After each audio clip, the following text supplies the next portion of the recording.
Professor John Miller stared at the screen, his eyes wide with disbelief. The signal had appeared suddenly, cutting through every frequency across the entire communication spectrum. Beside him, his assistant Kate Wilson frantically typed commands, trying to isolate the source. "It's everywhere, Professor. Literally everywhere," she said, her voice barely above a whisper. The message repeated in perfect English before cycling through what their systems identified as over 200 different languages, many of which weren't in any human database. "This is humanity's final warning to the galaxy. There will be no more conquests." John ran his hand through his graying hair. "How is this possible? We don't have the technology to broadcast like this." "That's just it," Kate replied, pointing to the data streaming across her secondary monitor. "We're not broadcasting it. Someone else is." Across the planet, the same scene played out in every observatory, military installation, and communications center. The message interrupted all television broadcasts, radio signals, internet connections, and even classified military channels. Panic spread rapidly. In the United Nations emergency session, representatives from every nation gathered to address the phenomenon. The large screen behind the Secretary General displayed the message in multiple languages. "Our best analysts confirm this is not of human origin," said Defense Advisor Richard Cooper, his normally confident voice strained. "The signal is coming from multiple points throughout our solar system, but none of those points contain any known satellites or spacecraft." Far away, beyond the edges of human space, the Zelkorian High Council convened in their massive orbital chamber. Admiral Korvax, his scaled skin shimmering under the blue lights, stood before the 7 members of the ruling body. "The message appears to be coming from the humans," he reported, his tail swishing with irritation. "Our linguists have confirmed the primary language matches their dominant communication patterns." Supreme Counselor Vex leaned forward, her ancient eyes narrowing. "And you believe this weak species dares to threaten us? They have barely left their own planet. They have established colonies on their 4th planet, and several orbital habitats," Korvax corrected. "But yes, they remain confined to their star system. Their technology is primitive compared to ours." The Zelkorians had conquered 17 star systems in the past century alone. Their warships were feared throughout 3 spiral arms of the galaxy. The idea that humans could pose any threat seemed laughable. "Could this be the work of another species?" asked Counselor Draz, perhaps using the humans as cover. Admiral Korvax shook his head. "We detect no unusual activity from any of our known rivals. Our invasion fleet remains undetected on the edge of the human system." Supreme Counselor Vex stood, her decision made. "Proceed with the invasion as planned. If the humans somehow sent this message, we will discover how and add their technology to our own. If another species seeks to protect them, we will deal with that threat when it emerges." "By your command," Korvax bowed deeply. As he left the chamber, he sent the order to the waiting fleet. Back on Earth, Professor Miller worked through his 3rd sleepless night when Kate burst into the lab. "Professor, look at this." She pulled up a new data stream. "We're detecting massive energy signatures at the edge of our solar system. Something big just arrived." John stared at the readings. According to their instruments, hundreds of objects had appeared just beyond Pluto's orbit. Objects that were now moving inward toward Earth. "Get me the Defense Department," he said quietly. "I think we're about to find out who we warned." Captain Ethan Walsh stood on the bridge of the exploration vessel, Endeavour, watching the main screen as the massive alien ships approach. The Endeavour was Earth's newest diplomatic ship, designed for first contact scenarios. Today would be its first real test. "How many ships are we looking at, Dr. Dawson?" Ethan asked, his voice steady despite the tension. Dr. Lisa Dawson studied her science station readings carefully. "I count 217 vessels, Captain. Most appear to be military in design. The lead ship is nearly 4 kilometers long." The bridge fell silent. The Endeavour, at 320 meters, suddenly felt very small. "Any response to our hails, Lieutenant Martinez?" Ethan asked. Kevin Martinez shook his head. Nothing, sir. I've tried all standard greeting protocols and frequencies. They're receiving but not answering. Ethan straightened his uniform jacket. When Earth received the mysterious warning message 3 weeks ago, no one understood its meaning or origin. Now, facing an alien armada, things were becoming clearer. Continue broadcasting peaceful intentions, Ethan ordered. Remind them we represent Earth on a diplomatic mission. The Endeavour had been sent to intercept the approaching fleet as soon as deep space sensors detected their arrival. Earth's governments had debated whether to send military vessels, but ultimately decided a peaceful approach was best for humanity's first alien contact. Captain, Lisa called out, her voice rising with alarm. I'm detecting energy buildups in multiple ships. They appear to be charging weapons systems. Ethan's mind raced. Are you certain? Could it be their propulsion or... No, sir, Lisa interrupted. The energy signatures match nothing in our database, but the pattern clearly indicates weapons. They're targeting us. Broadcast emergency diplomatic protocols, Ethan ordered. Make it clear we are unarmed. Lieutenant Rodriguez, prepare emergency thrusters. Communications Officer Martinez's fingers flew across his console. Sending now, sir. I've added universal mathematical sequences that should communicate peaceful. The ship rocked violently, throwing several crew members to the floor. Red warning lights flashed across the bridge. Direct hit to our port side. Security Chief Paul Bradley shouted. Hull breach on decks 3 and 4. Emergency force fields holding. Ethan gripped his command chair. Rodriguez, get us out of here. Maximum speed. On the Zelkorian command ship, Admiral Korvax watched with satisfaction as the human vessel attempted to flee. Their primitive technology was no match for even the smallest Zelkorian warship. Their defenses are negligible, reported his weapons officer. Shall we capture the vessel for study? Korvax considered this. No, make an example of them. Destroy the ship completely. By your command. Back on the Endeavour, systems were failing rapidly. The bridge filled with smoke as another blast rocked the ship. Engineering reports drive core destabilizing. Lisa shouted over the alarms. We can't take another hit. Ethan made his decision. Send the emergency beacon. Full data package on the attacking fleet. Authorization Walsh Delta 9. Sending now. Martinez confirmed as his console sparked. Beacon away. The Endeavour's emergency quantum beacon was designed to travel faster than any known communication system, delivering its message instantly to Earth regardless of distance.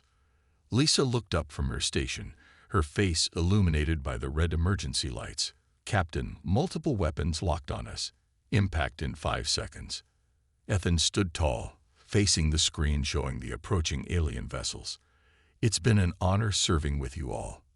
The Endeavour erupted in a brilliant flash, visible for just a moment against the blackness of space before fading away. 3 days later, Earth received the data package. Humanity now knew exactly who they faced and what they were capable of. Admiral Korvax entered the bridge of his flagship with confident strides, his scaled skin reflecting the blue lights overhead. The destruction of the human vessel had been simple, almost disappointing in its ease. What is our arrival time to the human homeworld? He asked his navigation officer. 48 standard hours.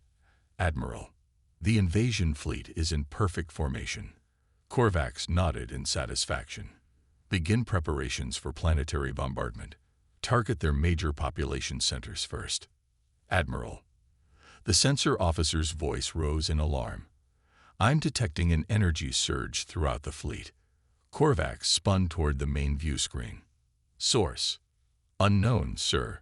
It's not coming from any specific location. It's everywhere. A strange blue light began to envelope each ship in the fleet. Korvax watched in horror as vessels at the edge of the formation simply vanished. Raise shields. Emergency protocols.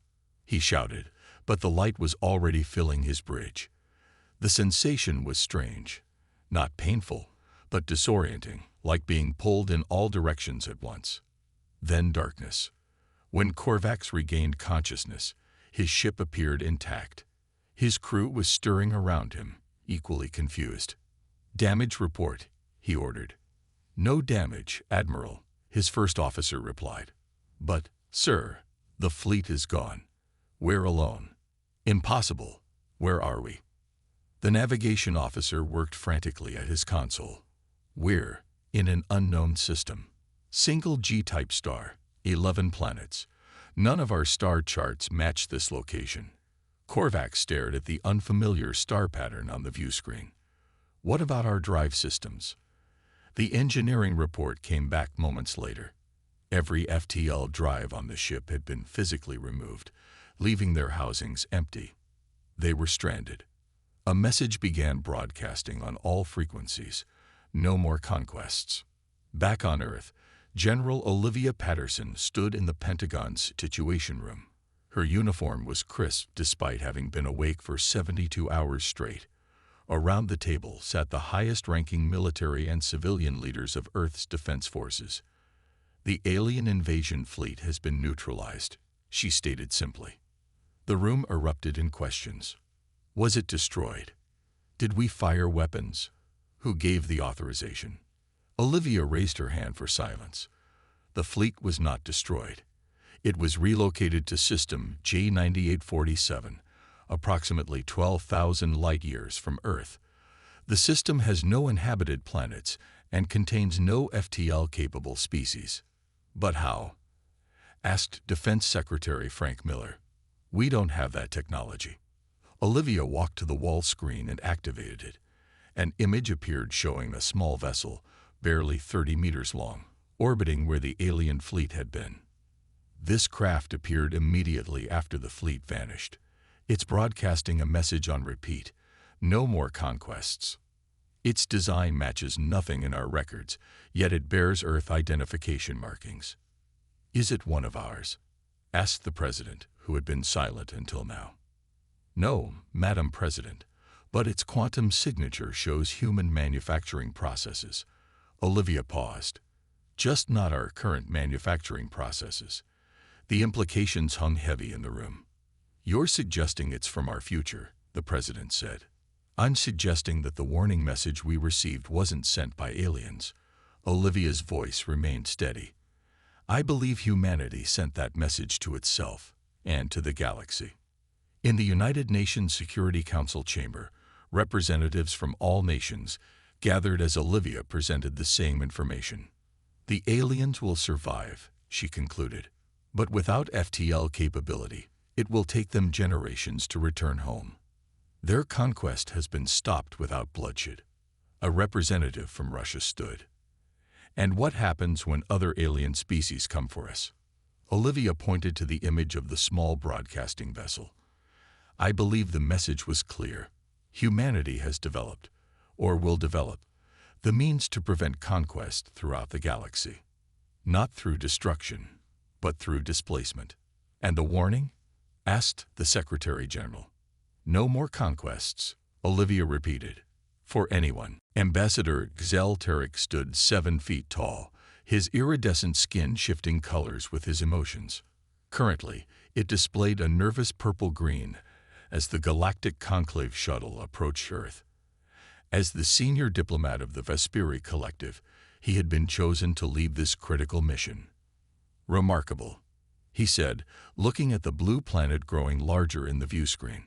"Such a small world to cause such galactic upheaval." Beside him, human xenoanthropologist Alan Greer smiled. "We've always punched above our weight." Alan had been studying alien cultures for 20 years, living among the Vesperi for the last 5. When news of the Zolkorian fleet's disappearance reached the Galactic Conclave, he was immediately recalled to help with the diplomatic mission to Earth. "The Conclave is frightened," Galactic admitted, his skin rippling blue. "Technology that can displace an entire battle fleet without destroying it. It violates several laws of physics as we understand them." "That's why I've been trying to explain that you're approaching this wrong," Alan said, organizing his notes on a tablet. "You're looking at this as a military threat assessment. You should be looking at it as a cultural statement. The shuttle entered Earth's atmosphere, descending toward the United Nations landing facility in Geneva. 5 other diplomatic vessels from different galactic powers followed behind them. Explain, Selteric requested. Throughout human history, we've conquered each other. Empires rose and fell, always through bloodshed. The 20th century saw our most destructive wars, killing millions. Elen looked out at his homeworld. Then we developed nuclear weapons and realized we could destroy ourselves completely. Many species reached this point, Zelteric noted. Yes, but our response was unique. Instead of forming a unified government, we created systems to prevent war while maintaining our diversity. The message sent to the galaxy wasn't a threat. It was a promise based on our own bloody history. The shuttle landed smoothly. Through the viewport, they could see the human delegation waiting, led by United Nations Secretary-General Sofia Diallo. Humanity isn't interested in control or expansion. Alan continued as they prepared to disembark. We've seen what conquest does. We've done it to ourselves for millennia. We just want to ensure no one else suffers the same fate. Zelteric's skin shifted to a thoughtful blue-gold. Yet the power to enforce such a policy across the galaxy would make humans the de facto rulers of all space. Only if we chose to use it that way, Alan replied. The diplomatic team exited the shuttle and was greeted by Secretary-General Diallo with formal Earth protocols. After introductions, they were escorted to the newly constructed Galactic Relations Building. Inside the main conference room, Dr. Layla Patel, Earth's leading physicist, was explaining the situation to the gathered diplomats. We didn't create this technology, she said clearly. At least, not yet. Our best theory is that the displacement technology originated from humans in the future and was sent back to protect us. That's impossible, insisted the Drexian ambassador, his tentacles waving dismissively. Time manipulation violates causality. So does the instant relocation of hundreds of warships across thousands of light years, Dr. Patel countered. Yet it happened. Elen whispered to XL Tarek. The evidence supports this theory. The vessel that appeared after the Zelkorian fleet vanished contained components manufactured using human techniques, but with materials and precision beyond our current capabilities. Secretary-General Diallo addressed the gathering. We're as surprised by these events as you are. Earth has formed a special commission to investigate. We invite representatives from each of your governments to join this commission. Zelteric stepped forward. The conclave wishes to understand whether this technology represents a threat to peaceful species. It doesn't, came a confident voice from the doorway. Everyone turned to see General Olivia Patterson enter, carrying a small device. This morning, we received another message from the same source. I believe it will answer your questions. She placed the device on the table, where it projected a hologram showing stars and galaxies. Let me show you what we've learned. The holographic display showed a detailed map of the galaxy, with thousands of tiny points of light glowing in different colors. As the alien delegation watched, several of the lights changed from blue to red, then back to blue again. Each light represents a civilization, General Patterson explained. Red indicates a species engaged in conquering another. According to this data, there have been 1,249 interstellar conquests in our galaxy during the past millennium alone. Dr. Samantha Wells walked into the room, carrying several devices that no one in the delegation recognized. Tall and confident, with gray streaking her dark hair, she was the chief scientist at the Lunar Defense Initiative. This technology arrived with the warning message, she explained, placing the devices on the conference table. We've spent weeks studying it, and we still don't fully understand how it works. Zelteric leaned forward, his skin shifting to an interested gold. These devices created the displacement effect. Yes and no, Samantha replied. They're blueprints, not the technology itself. Instructions for building something we don't yet have the ability to create. She activated one of the devices, which projected complex diagrams in the air. The displacement drive doesn't function on any known physical principle, she continued. It doesn't move ships through space. It relocates space itself. The difference is crucial. The alien delegates murmured among themselves. Technology that could manipulate the fabric of space was theoretical even to the most advanced civilizations in the Galactic Conclave. May I ask a direct question? The Morrigan delegate stood, their 4 eyes blinking in sequence. If humans possess this technology, what prevents you from conquering the galaxy yourselves? Samantha smiled. The same thing that sent us the warning. We don't destroy. We relocate. Every aggressive action is met with removal, not annihilation. Life is precious, even when it's trying to end yours. She tapped another device, and a new hologram appeared. A simulation showing the Zulkorian fleet being enveloped in blue light. The Zulkorians were relocated to a habitable system. Their basic life support systems remain functional. They have everything they need to survive and rebuild. What they don't have is the ability to threaten others. The delegates exchanged worried glances. Ambassador Exelteric's skin shifted to a thoughtful blue. But who makes these decisions? He asked. Who judges which species deserves punishment? General Patterson stepped forward. That's the most important part. It's not us, not current humans. The system appears to operate on specific rules without human intervention. She gestured to the holographic galaxy map. The technology only activates in response to unprovoked aggression. Defensive actions aren't affected. Trade, cultural exchange, mutual colonization, all remain untouched. Dr. Wells added, it's like an immune system for the galaxy, removing infections without harming the body.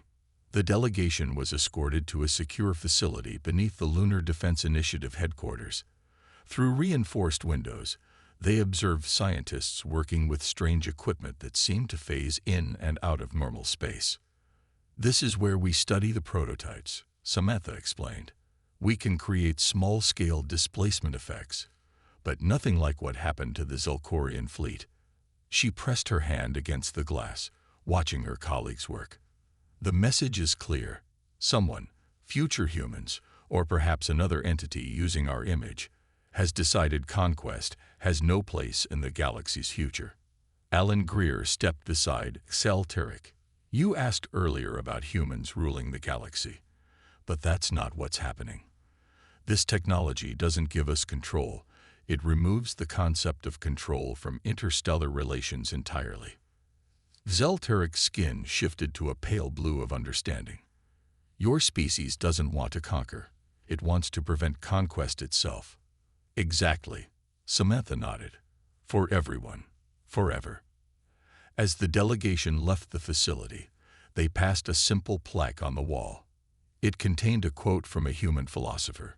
The true measure of power is not in what you can destroy, but in what you choose to preserve. Captain Derek Reeves moved his patrol ship Sentinel slowly through the asteroid field. The small vessel was designed for stealth rather than combat, its hull coated with materials that absorbed sensor scans. For 6 weeks, Derek had been mapping unusual energy signatures at the edge of controlled space. Computer, run another passive scan. He ordered quietly, though there was no one else aboard to hear him. The results appeared on his screen immediately, and Derek felt his heart rate increase. The energy signatures had grown tenfold since yesterday.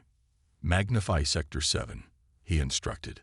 The screen zoomed in on a region of seemingly empty space, but Derek's trained eyes could see the telltale distortions of cloaked vessels. Many vessels. He carefully maneuvered the Sentinel behind a larger asteroid and activated the ship's enhanced sensors. As the data flowed in, his concern turned to alarm. There's an entire fleet gathering out there, he whispered to himself. The computer continued its analysis, identifying ships from multiple species. Drexian dreadnoughts, Morrigan stealth cruisers, Torlian battle carriers, and dozens more. All were traditional enemies of each other, yet here they were, assembling in formation. Derek checked his location again. This region was far from Earth, beyond any normal patrol routes. He had only been here following a hunch after detecting unusual warp signatures 3 weeks earlier. Computer, estimate total vessel count. The answer came back instantly. Estimated 3,142 warships detected. 82% are capital-class vessels. Derek felt his mouth go dry. This was more than a fleet. It was an armada larger than anything in recorded history. And based on their gathering pattern, they had only one possible target: Earth. After the Zelkorian incident and the diplomatic missions that followed, most of the galaxy had accepted humanity's new role as peace enforcers. But clearly not everyone was pleased with the new order. Derek activated his emergency protocols, preparing a data packet with everything the Sentinel had recorded. He needed to get this information back to Earth immediately. Just as he finished encrypting the data, a warning flashed on his console. Scanning beam detected. Origin: Drexian Dreadnought, bearing 047. They'd found him. Derek had two options: attempt to run, which would almost certainly fail against so many vessels, or try something more desperate. Computer, prepare quantum beacon for emergency transmission. Authorization Reeves Alpha 6. Similar to the beacon that the Endeavour had deployed before its destruction, the Sentinel's quantum beacon could transmit data instantaneously across any distance, but using it would reveal his position clearly to every ship in the region. As he prepared the transmission, the Sentinel shuddered as a tractor beam locked onto its hull. "Attention, human vessel," came a harsh voice over the communications system. "Power down and prepare to be boarded." Derek's fingers flew across the console. "Computer, initiate security protocol Omega. Wipe all systems on my command." "Human vessel, this is your final warning." Derek took a deep breath and pressed the transmission button. Beacon activated. Message away. The quantum beacon fired, sending the complete data package to Earth in a microsecond. Immediately after, alarms blared throughout the small ship as multiple weapons locked onto the Sentinel. "Wipe all systems," Derek commanded. Authorization Reeves final stand. Systems wiping initiated. The computer responded as its memory banks began to erase. The Sentinel was pulled from its hiding place among the asteroids by the powerful tractor beam. Through the viewport, Derek could see the massive Drexian dreadnought growing larger, its weapons ports glowing with energy. On Earth, in the headquarters of the Global Defense Network, a terminal chimed with an incoming priority message. The duty officer opened it immediately, her eyes widening as she read the contents. "Get me General Patterson," she shouted to her staff. "Now." The officer looked back at the screen, where the final words of Captain Reeves' message still displayed. "Massive coalition fleet assembling. Estimate attack on Earth within 72 hours. Multiple species involved. They're coming for us all." The coalition fleet moved through space in perfect formation. Over 3,000 warships from 17 different species, united by one common goal: eliminate the human threat before it could fully deploy its displacement technology across the galaxy. Fleet Admiral Zorn of the Drexian Empire stood on his command bridge, watching as his tactical display showed their approach to the Sol system. The massive coalition had spent weeks planning this attack, coordinating their forces with unprecedented cooperation. "Status report," he demanded. "We will reach Earth orbit in 17 minutes. Admiral," his first officer replied. "No detection or response from human defenses yet." Admiral Zorn allowed himself a brief moment of satisfaction. The human vessel they had captured had provided valuable intelligence before its captain had somehow managed to trigger its self-destruct sequence. The humans were indeed powerful, but not omnipotent. "All ships maintain communications silence," he ordered. "Weapons to full readiness." As the Armada crossed the orbit of Neptune, tension grew on every bridge. This was the moment when Earth's supposed defenses should activate, when the mysterious displacement technology would reveal itself. Nothing happened. The fleet continued forward, passing through the asteroid belt without incident. Mars loomed ahead, its small human colonies visible on the surface. Still nothing.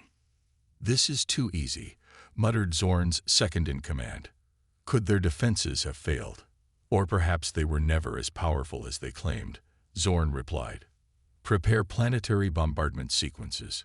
The fleet reached Earth's orbit, weapons charged and targeting systems locked.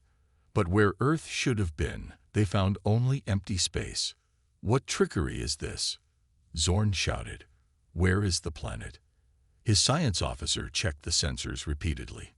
It's gone, Admiral. The entire planet. All planetary bodies in this system. They've just vanished. Confusion spread through the coalition fleet. Scans showed no debris, no energy signatures, nothing to indicate what had happened to Earth and its colonies. The Moon, the orbital stations, even the outposts on Mars and Venus, all gone. Could they have used their technology on themselves? Asked a Morrigan commander over the fleet channel. Before anyone could respond, a small object appeared in the space where Earth had been. It was a simple beacon, no more than 2 meters across. We're receiving a transmission, reported Zorn's communications officer. A message began broadcasting to every ship in the fleet. Humanity has relocated itself rather than engage in warfare. We leave this warning. We observe all conquest. We will return any aggressor to their homeworld, stripped of all technology used for subjugation. No species will be permitted to expand through force while we watch the stars. No more conquests. The message repeated in every language used by the coalition species. This is absurd, Zorn snarled. They cannot hide an entire planet. As he spoke, ships began disappearing from the fleet, not in explosions or with any visible effect. They simply vanished, one after another. Zorn watched in horror as his tactical display showed his mighty armada dissolving around him. The ships weren't being destroyed. According to the remaining sensors, each vessel was instantly transported back to its home system. On worlds across the galaxy, warships appeared suddenly in orbit, their weapons and faster-than-light drives missing. Conquest fleets found themselves stranded above their own homeworlds, unable to threaten anyone but themselves. Within an hour, the entire coalition fleet had been disbanded, scattered across thousands of light years. On his now solitary flagship, Admiral Zorn received one final message, this one seemingly directed at him personally. Earth will return when the galaxy learns peace. We have patience. We have time. We are watching. Weeks later, reports came from distant corners of the galaxy. Other invasion forces, unrelated to the coalition, had met similar fates. A Krull expansion fleet disappeared while attacking a primitive world. A Voxian slave-gathering expedition found themselves suddenly orbiting their emperor's palace, their ships stripped of weapons. Throughout civilized space, military leaders received the same message. No more conquests. The age of expansion through force had ended. A new era in galactic history had begun, guided by an invisible hand that once belonged to the species from the third planet of an unremarkable yellow star.